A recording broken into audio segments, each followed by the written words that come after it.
afternoon, good evening, good morning, and welcome back to the channel. Today we are going to start a new series on something different and very specialized. Uh, it's not for general use, but for people that are interested in making maps and creating geospatial data and information and analysis, it is very useful. So more or less, it has application beyond geosciences. And why am I focusing on these two today? I'm someone who's been working a lot in the basin analysis and seismic interpretation space, and I know there are quite a number of tools for automating your processes, for doing seismic interpretation, and for even doing petrophysical interpretation. And there are also some new ones coming up in the space of petrology, where you use them for thin section characterization. But I haven't found something that encourages all field or disciplines or bring everyone together to use as an AI tool that can assist all geoscientists or earth sciences, so to say. So today I'm going to talk about GeoGPT, which is a very powerful tool. It is new, it is relatively new because it's been around for the last 2 years or thereabouts. And it's a powerful tool that combines AI with geospatial intelligence.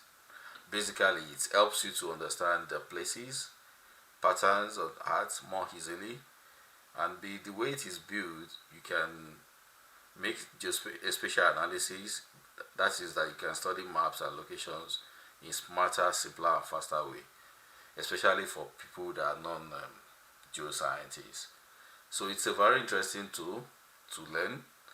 And we start by saying what GeoGPT is. GeoGPT is an AI assistant for working with maps and location data.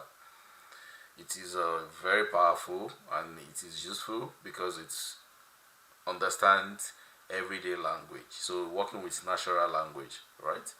So and that's why it is powered by LLM, large language models, which simply means you can just type in what you want to do without any need for any expertise in coding or GIS, and then you get this instruction to GeoGPT, and then it returns some result to you.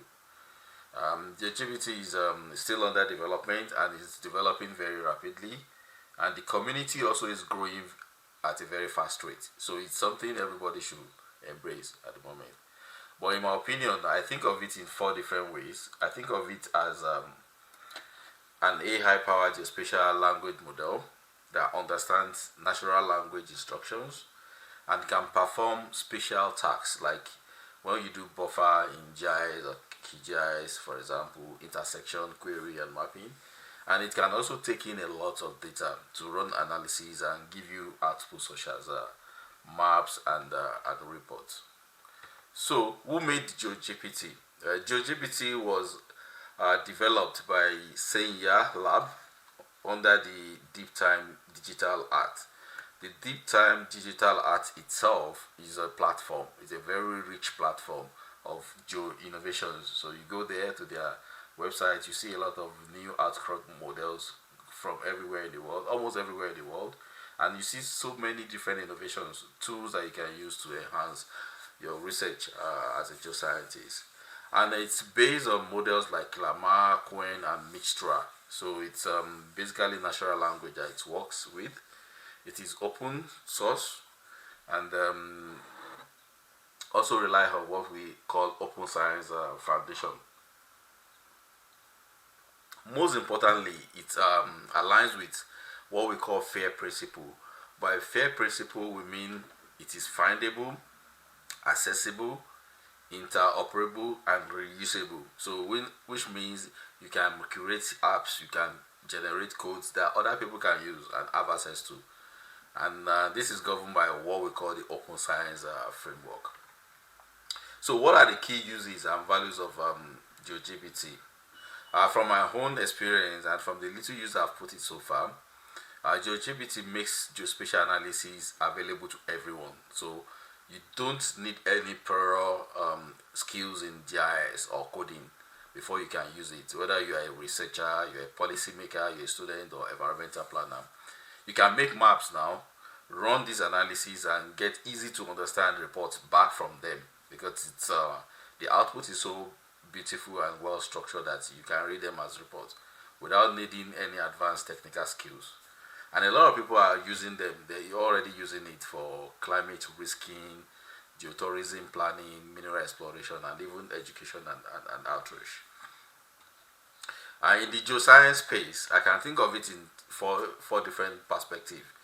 In disaster risk management, which means GeoGPT can create maps for flood, landslide, and earthquake, which can help people respond faster and plan better to stay safe. Also in mineral exploration and energy exploration, it's helping researchers and companies combine satellite maps and images, geology and geophysics all together. With just a simple prompt, you can do that, which means you can find promising areas, leads, and so on and so forth faster than we used to do. It's quite integrated with APIs and platforms such as Google Earth Engine, QGIS, and Colab. So it's a good way to interact to make mineral and energy exploration.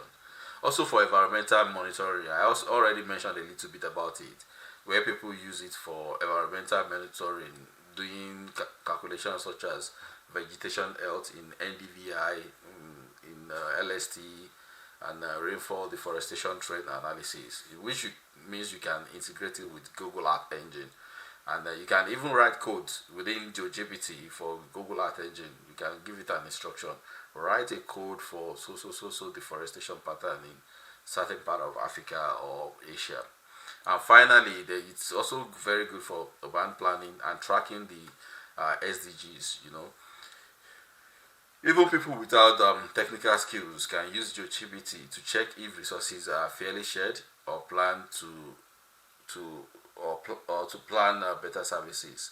So, in a nutshell, these are the four core areas that I see its application in geosciences, which shows that GeoGPT is breaking down barriers, is democratizing the processes of geospatial analysis, making it easier for people to be able to create maps and analyze locations for different endeavors.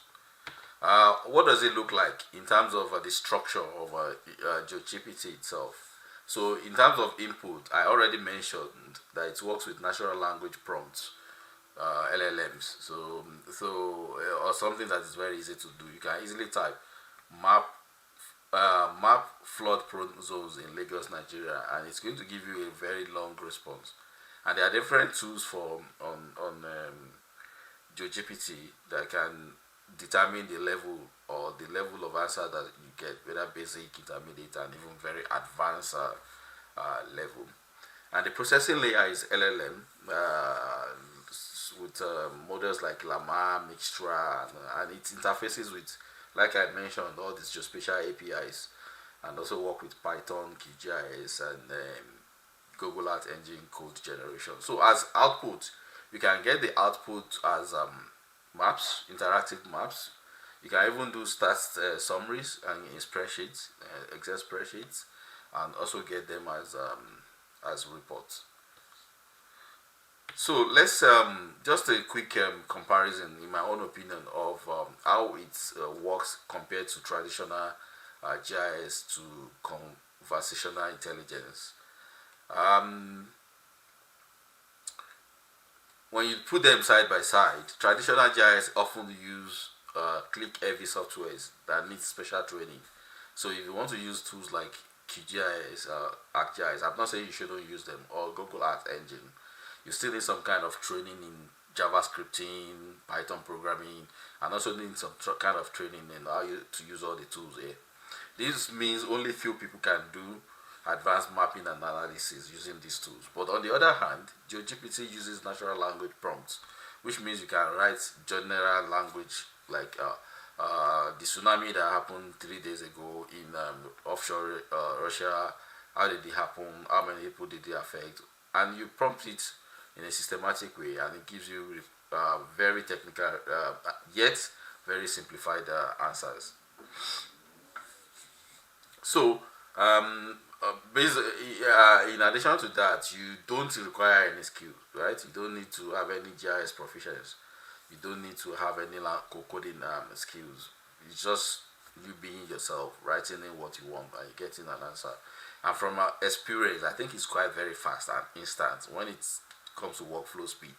So compared to other GPTs or other AI tools that I know, the report process is built in. So the moment it analyzes something, it also gives you a report which you can download and can use straight away with minimal editing work or refinements. Then accessibility, you find it almost on the web, mobile, and even it's open source, so everybody can use it these days.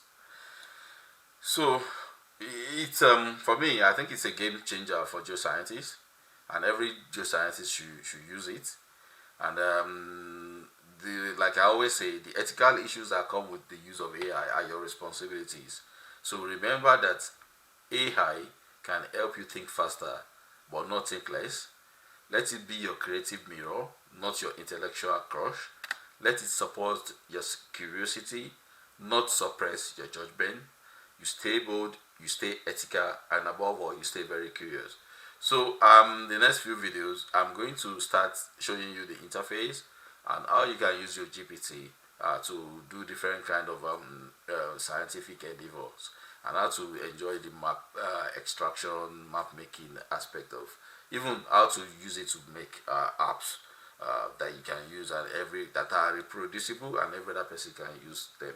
Remember to subscribe to the channel, click the like button, make comment on tools. If you know of other tools, of course, that you want me to talk about that I don't know yet, please feel free to reach out to me, and then I can also make videos on them, especially those that are specialized on. Because after ChatGPT, I promise I'm going to focus on specialized AI tools for different disciplines beyond geoscience sciences. So it's not all about geosciences alone, but all about science, applied and basic science, like we used to say. So see you in the next video.